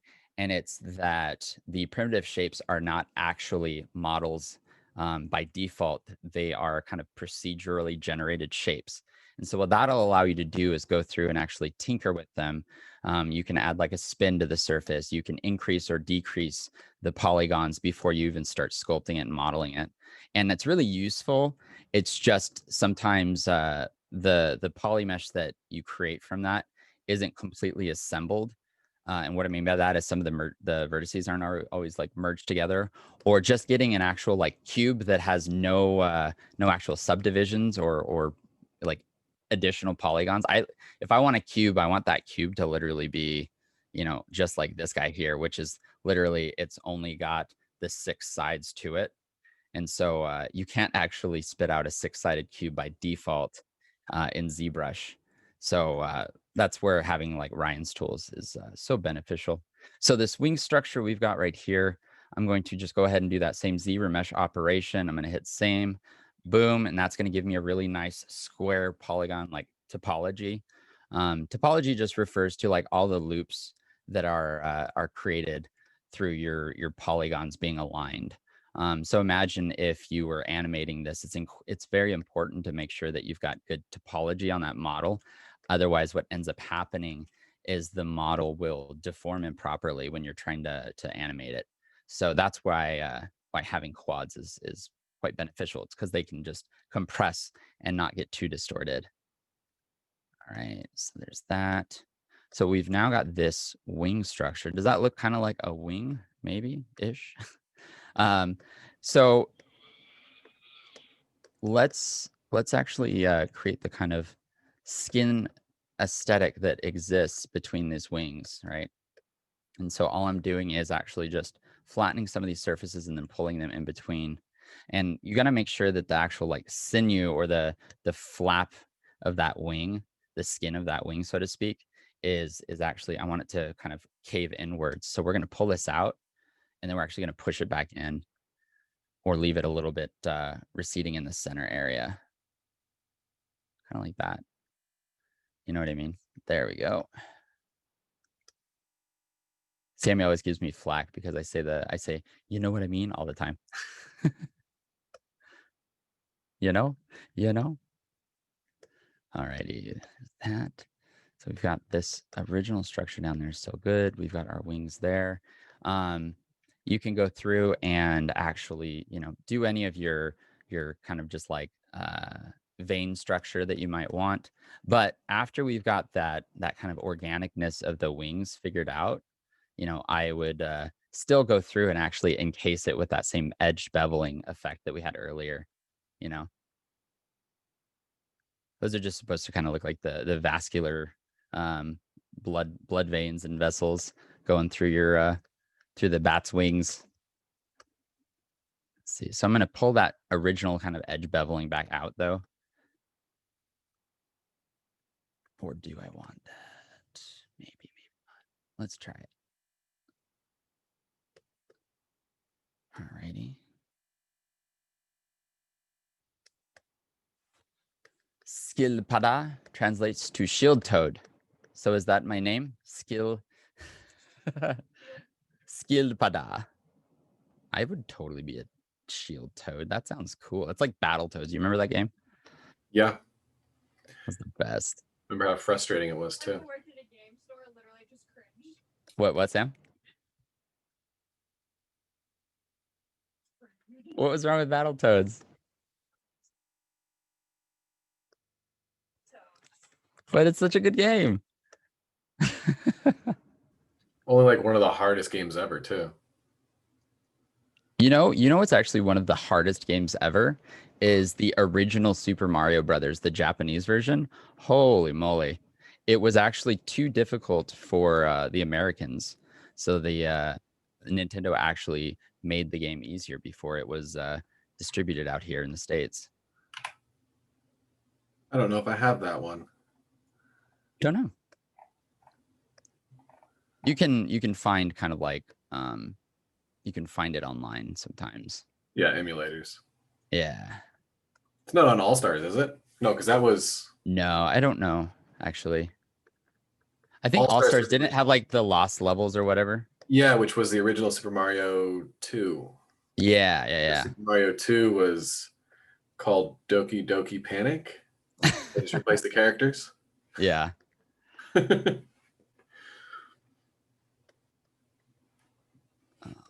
right. So you guys can see how this this actual chest plate though is really starting to flesh out quite quickly. Oh, I don't know what happened there. Oh wait, no, that was his poor eye patch that got messed up. Let's see. So let's go ahead and continue refining.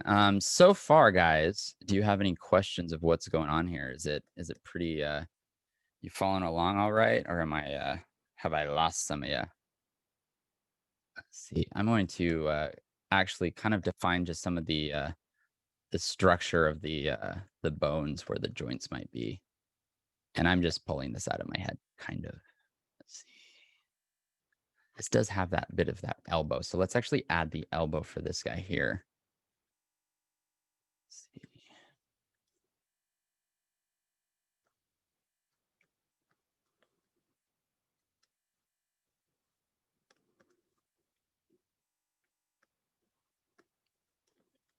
Maybe we'll do like a sharp, pointy elbow.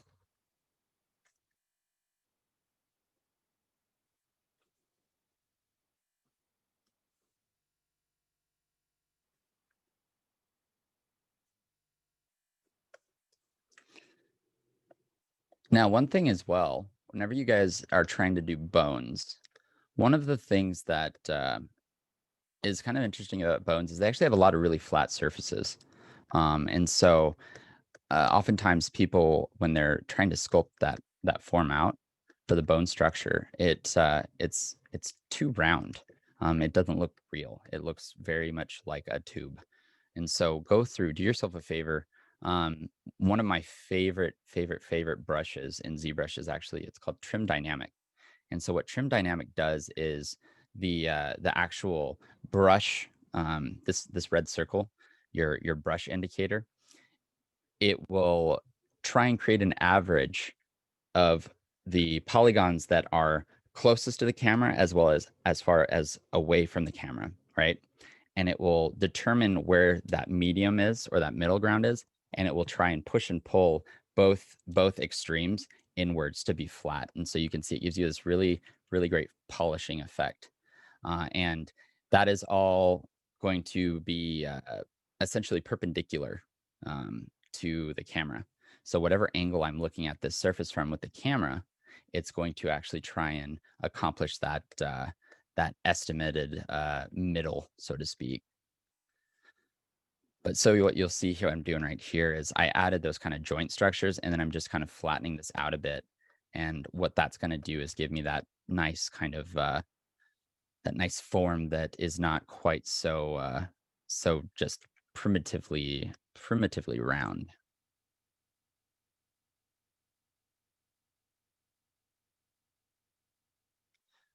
And then you also probably see that I'm jumping back and forth with the move tool pretty often. There's a couple different move tools. The default one is very harsh, where it will just drag one area.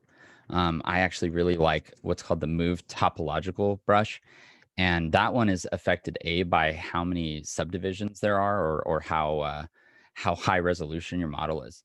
But what it does is it'll actually have a fall off effect, and so case in point, I've got the move topological brush selected right now.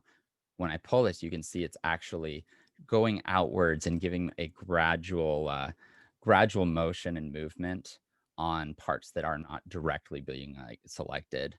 And then the other one is called Move Elastic, and this one's fun too. Both of them are useful though, and definitely important to have. Just so you guys know, I said this at the start, but after we're done here, I'm going to actually go ahead on my website, and I'm going to just create a list that includes the files that we've worked on here today, and then later on this, as well as any of the referenced programs and all that. And then later on today, we're actually going to go through and create the rest of the armor on Twitch after 5. So I think we're going to be streaming probably around 5:30 or so. And that is that's going to be when I finish a lot of this. And then I might actually be sculpting more tomorrow. I think sculpting on Halloween might be fun too. So yeah, just if you're interested, follow me on Twitch.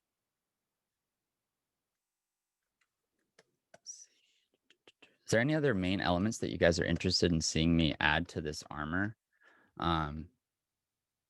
So far, it's going pretty well.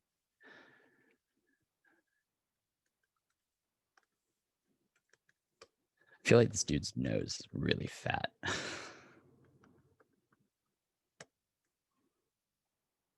Yeah, it looks really cool.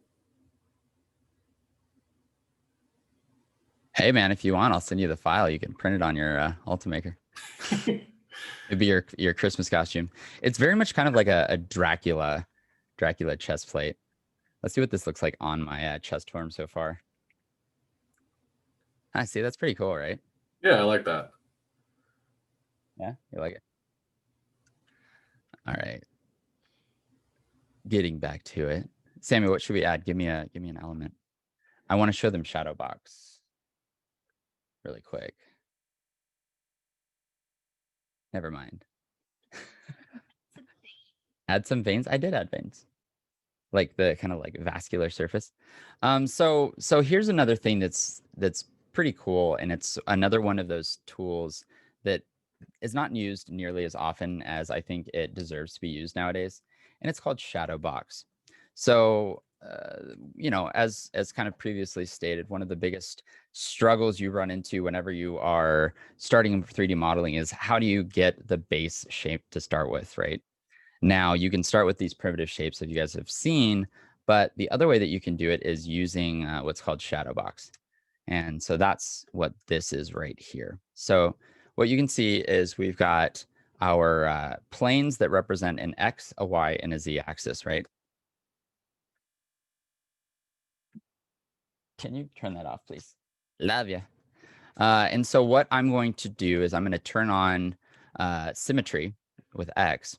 And then what we can do is actually, similar to how we were creating those shapes earlier, we can start drawing stuff out. So I don't know. Let's create something that is, I don't know, filigree, sure. So the way that Shadowbox works is it takes the masking that you project onto one plane and it uses that as a constraint. So the first one you project against will create of that basic shape, and it's just going to be an outline. But then once you project onto another shape, right, or onto another plane, it then creates a second constraint, right? So you can see, like, if I create just something that's rounded, it's now defining this shape based off of these two separate constraints that I've created. That is incredibly useful if you have to create, let's say, like a pendant or something that has a very specific shape. I mean, or like the Skyrim figure where it's kind of got like that dragon that's going through the middle, right? And then it's got like that V shape to it. I don't know, something like that.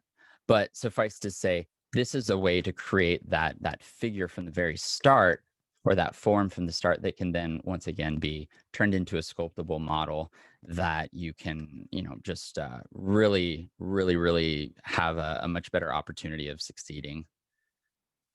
I talk about that a lot. It's just like maximizing your chances of success. So here you can see we've got constraints on the 3 different axes, and you can see how they actually will affect this form. Now, let's shape the front out a little bit more, and then let's also give this a little bit more of a shape to come into the back. Do that.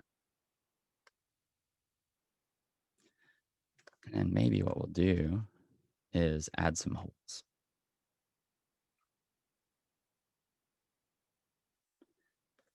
So like that original wing that I had, for example, when I was creating that shape with our Z spheres, in this situation, I could have actually just pulled it into Shadowbox.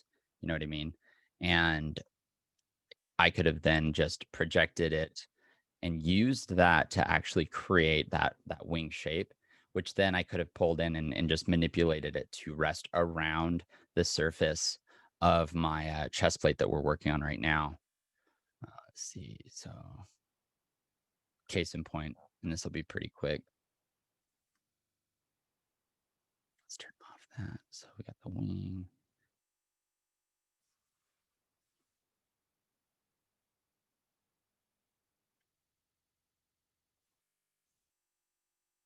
And you can see really quickly just how easy it is to rough out these forms.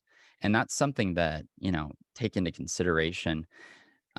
Just because this is fun, there's still at one point, there's certain ways of doing things that are going to be far faster. And so I always kind of encourage people, actually, this wing is wrong, isn't it? Like, how would that actually kind of pull out there? I don't know, whatever. So like, here's like that simple form, which we could convert to a polymesh 3D, right? But then I could also go here and I could then actually extract the exact same form with the wing flap itself, combine the two models, and then you've actually got a fully like structured wing shape. It's like here.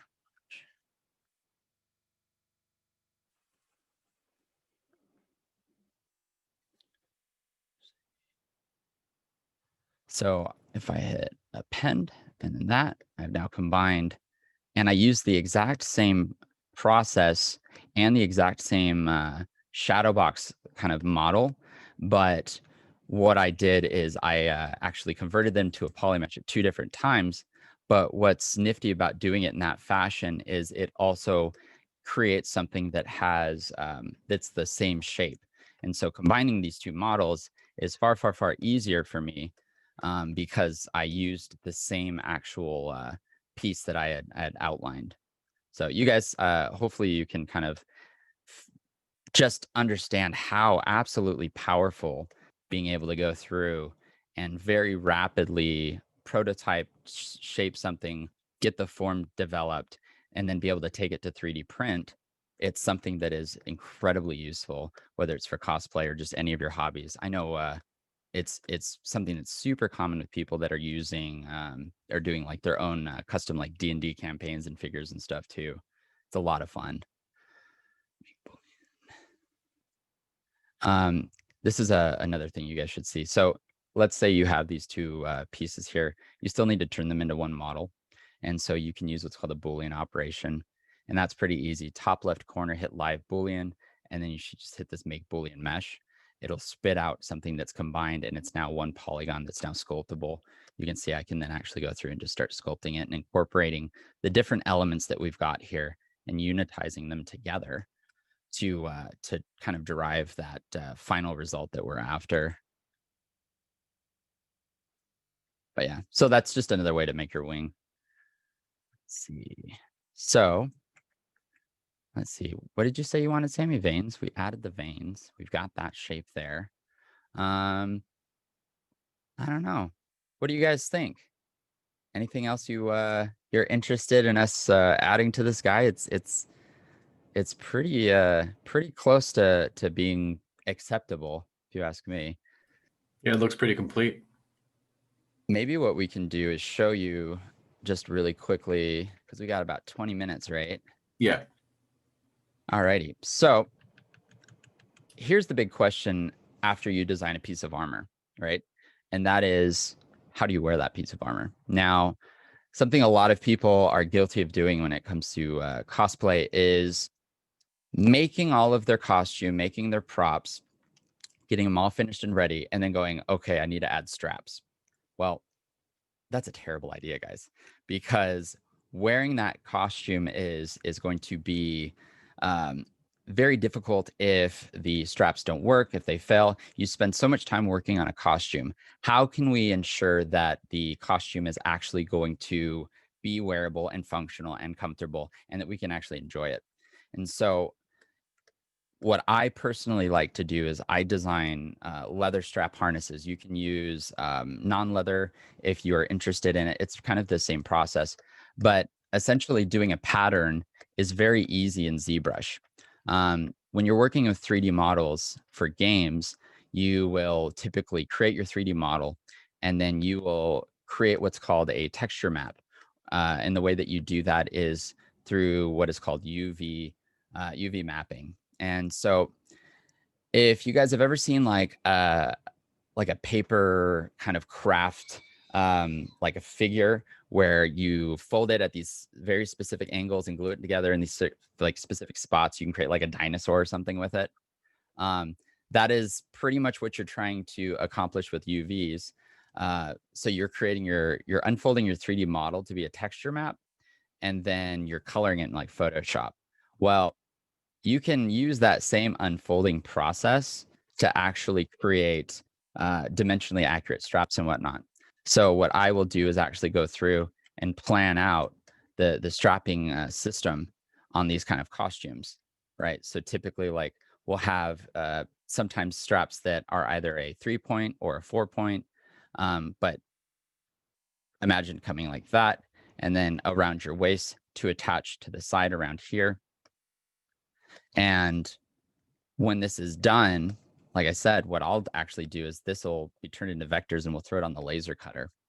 Now, even if you don't have a laser cutter, being able to make paper patterns is still very beneficial. So just keep that in mind for your planning stages on costumes into the future, as to how you can pretty much design the logistics, or design the harness so that your logistics are covered. Alrighty, so there's some straps.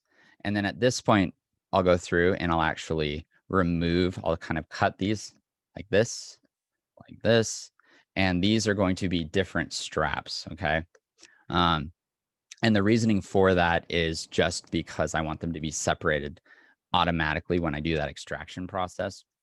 Now this guy right here kind of like curves up in the center. I don't want that. So instead, if I just drew a bar mask like that, boom. And then the same thing you guys saw me do originally, we're gonna set that to 0, hit extract. And then here's an example of the straps that we would actually use. ZBrush has got built-in unfolding software that actually works quite well. I'm gonna re-extract this really quick because it overlapped. There we go. So if you go up to Z plugins, and then we're going to go to UV Master.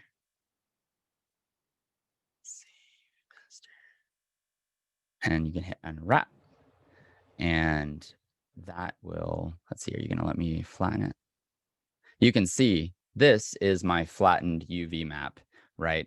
So you've got all of your different strap elements here that I can take this, load it up into Illustrator. It does have the units and the dimensions already associated with the size, because you can also export this as like a PNG file. I think you can actually export it as a DXF as well, which already has vectors. But once this is then over in Illustrator, you can do any of your holes that you're going to punch in it. You can design that into it. Any of your straps, as far as where the buckles are going to attach, that can be designed into it. It's a way of really rapidly going through and figuring out the form. Now, so if what I just showed you is kind of interesting and exciting, what do you think about the fact that this is not only the case with three-dimensional like strapping, but it even works with clothing? So let's say I make my armor. Let's say I now want to actually design a pattern for that costume as far as like the shirt is concerned. Well, what's really awesome is I can actually go through, because this is, again, this is a life scan of me. I can go through and actually design the shape, or I can actually project the form of what that shirt is supposed to cover, and then use that to actually derive a pattern which will fit my body. And you pull it into Illustrator in the same fashion, create your seam allowance, design any of the actual like cuts and whatnot, and all of that will transfer over automatically. So let's say I've got this shirt, and let's say I actually want it to have a cut that comes down this area right here, right? Now, because of the structure of your chest and the shape of it, it's not just flat. You're going to actually have some complex curvature on that pattern. Drafting or designing that on your own, it can be kind of difficult. But the fact that I can actually go through and design where all of these seams are going to be on this costume in three-dimensional form, it's really, really useful. Especially because it is also something that can be laser cut as well. It's so funny because Sammy is the seamstress in Hokuprops, and so she'll come to me sometimes and be like, "Can you draw this shape on a body?" And so we'll load it up in Zbrush and actually design it that way. And it's something that, as we keep talking about it, it's something that's super useful. All right, so we've got like kind of this little flap here. We've got this coming down here. So in the same way that I showed you guys, so if I hit that, I've now got this form, right? Now, we might want to actually have a seam down the top, so I can do iterations and changes to it and adjustments. And that's also incredibly nice. So, let's add another relief cut there. And heck, let's add an actual, like another seam in the back. So I'm going to hit extract, hit accept. So imagine where any of these cuts are is actually where a seam is going to exist on the final product, right? So now that this is actually all defined, I'm going to do that same thing I showed you guys earlier. So we go over here, and then if we just hit flatten, oh no, we got to unfold it real quick. Z plugin, we're going to hit unwrap, and then we're going to, oh, it's unwrapping. We got 10 minutes, by the way, guys. So if you are interested or you have any questions, now's the time to ask. With these patterns, you can print them out onto paper and turn them into actual physical patterns too, right? Oh, yeah. Oh, yeah. Yeah, I only refer to laser cutting them since that's a part of our workflow. Yeah. But like case in point, this is a dimensionally accurate pattern that will, if you were to actually go through and add, of course, your seam allowance, or add your actual, you're gonna pull this into Illustrator. You're gonna do an offset to create all of your actual like tabs and all that. But then when it's stitched back together, it will cause the form to pull in a way that's going to create that actual complex curvature of that shirt.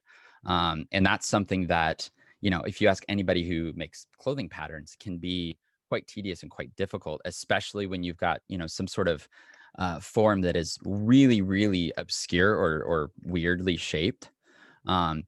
And it's not just limited though on something that is, really form fitting to my body, in the exact same fashion that we extracted this. Let's say that it isn't just, this simple of a form. Let's say it's actually something that is got a lot of body or volume to it, and it needs to actually like hang out or overlap, so like if this element here actually overlaps and hooks in and ties in, let's say like over here on the shoulder, right? Obviously, like maybe we'll have like buttons or something that keeps this closed. Maybe the arm actually flares open, for example. All of this is still something that we can use that same process for, as far as like unfolding it, because it's just going to assemble it with the adjustments. You know what I mean? The only thing that can be troublesome is when you've got pretty extreme stretching. And the way that you kind of accommodate for that is quite literally you just add another relief cut to it. So you guys can see like we made some changes just to this front panel here, right? And let's actually make it so this is not symmetrical. So I'm going to actually just like kind of remove this armhole over here, or let's say it's like tattered or whatever. You would cut this normally just beforehand on the pattern, but for simplicity's sake, I'm just going to unfold this, and you guys can see how the pattern will have its own distinct kind of form to it. Let's see. So we're going to go down. Do we have any seamstresses in here actually?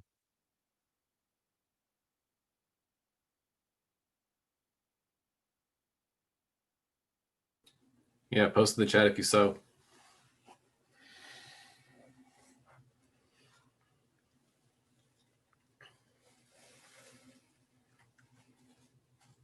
Doesn't look like it. No, it's okay. It's black magic. I agree with you. It scares me too. It really does. It really, really does. It's incredible. It's absolutely incredible to me what some people are able to actually make, as far as like when it comes to sewing. But how they make that, it blows my mind. You know what I mean? Yeah, it can be super complex. I've only dabbled, and it's just too much. Right.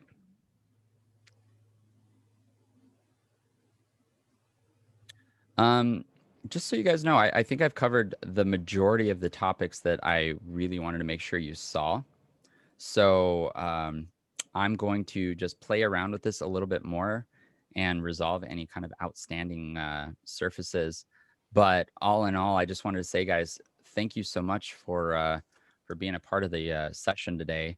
And into the future, if you guys ever have questions in ZBrush, please, please, please reach out to me and let me know. A lot of what makes this such an amazing, fun job for me is the fact that I get to interact with other people so often and pick their brain and get insight from them on how they accomplish, the different things that they do. And so it's definitely so much funner though when we have more people involved. All right, there we go. So let's go ahead and unflatten this really quick so you guys can see what I was talking about. And then I think we'll pretty much be wrapped up. Is the cosplay industry really open to sharing techniques and ideas? It's far more open now. I think that for the longest time, it was very much like, oh, this is a trade secret, or it's my secret kind of mentality. A lot of people were hoarding knowledge. I don't come so much from the cosplay community as much as I do from the just happened as much as I do from the prop making community. Oh, that's And cool. so the thing that's nice about the prop making community is everybody is very, very open. You got individuals like Evil Ted Smith and Bill Duran, Kamui Cosplay, like these incredible crafters that are very open and very, very willing to share the knowledge. Here's that unflattened version. You can see right here how we've got that extended flap from the chest piece that is kind of coming over. So once again, if you were to just do like an offset path on this with like, you know, 1/2 inch or 1/4 inch for seam allowance, and then just actually stitch that together, you're going to end up with a shirt that looks very, very similar to what we actually designed on this body here. And that to me is something that is just nutty and bonkers and amazing. So let's turn on the chest plate and see how this all looks together. So we got straps right here. We've got chest plate with Odin in the middle. We've got ram skull. We've got wings, right? No, not those, these. There you go. Let's turn off the shirt. But yeah, so what do you guys think? Are you excited and ready to go get involved and ZBrush it up?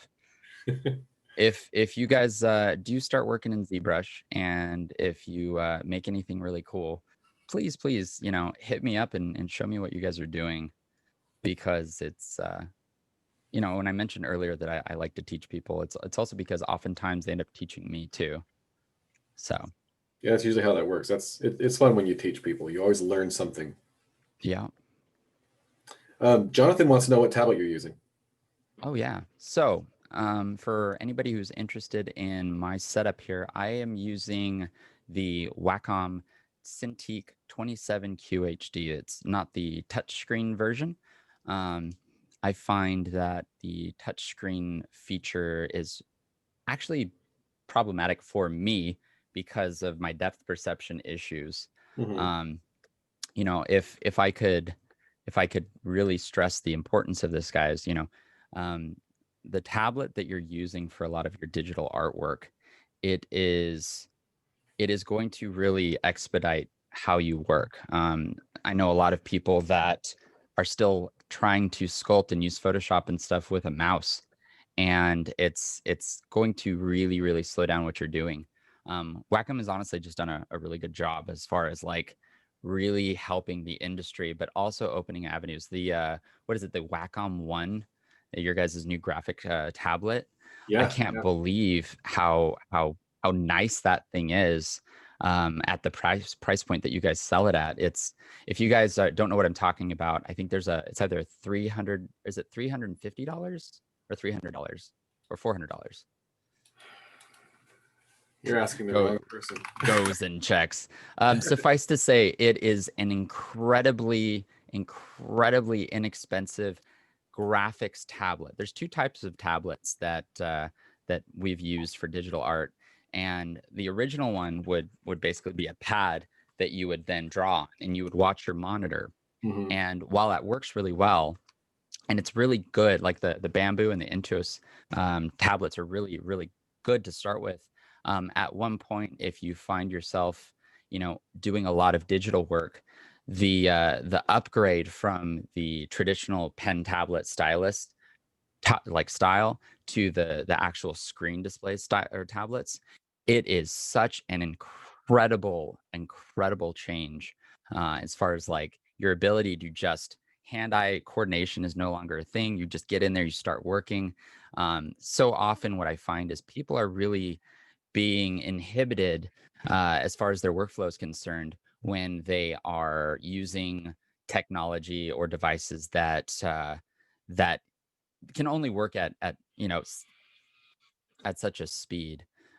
So by having the ability to refine your workflow and increase your efficiency, that's when things really start to get interesting. It's also when your artwork really starts to take off, because you're no longer fighting what you're doing. It's like having the right tool for the right job. You know, it's gonna make that job far easier. So yeah, check out the Wacom ones. Those things are Yeah, super there's a link in the chat. Thanks, Gregor. awesome. Well, any final words before we end this? No, like I said, guys, thanks again for being here and being involved. You know, obviously, anytime that I have a chance to do this kind of stuff, it's a lot of fun for me. So if you are interested in kind of having more fun with this, like I said, I'm going to be streaming a bit later tonight, and then also probably tomorrow. So just tune in there and check it out. And I know there's a bunch of other Wacom webinars today. And is there any more? There's another ZBrush one, right? Yeah, we've only got one more. That one's at 3 o'clock. It's gonna be Dan Catcher. That's super awesome. And he's doing creature sculpting, right? Yes. Yeah, he's doing Gotcha. creatures. Yeah, so guys, go check out the creature sculpting webinar at 3 o'clock, and then once he's done, hop back over on Twitch and come hang out with me some more, and we'll see how far we can get. Also, just like I was saying earlier, final thing, if you are interested in the 3D model for this, once we're done with it, I'm going to upload it, have it so it's 3D print ready, and then you guys can make it, and hopefully I'll get to see a couple of people's finished 3D printed chest plates in the future. But thanks again, guys, and catch me at Hokuprops on all social media. Yeah, right on. Thank you for joining us. This was really fun, and we'll see you guys at the next panel. Bye. Bye.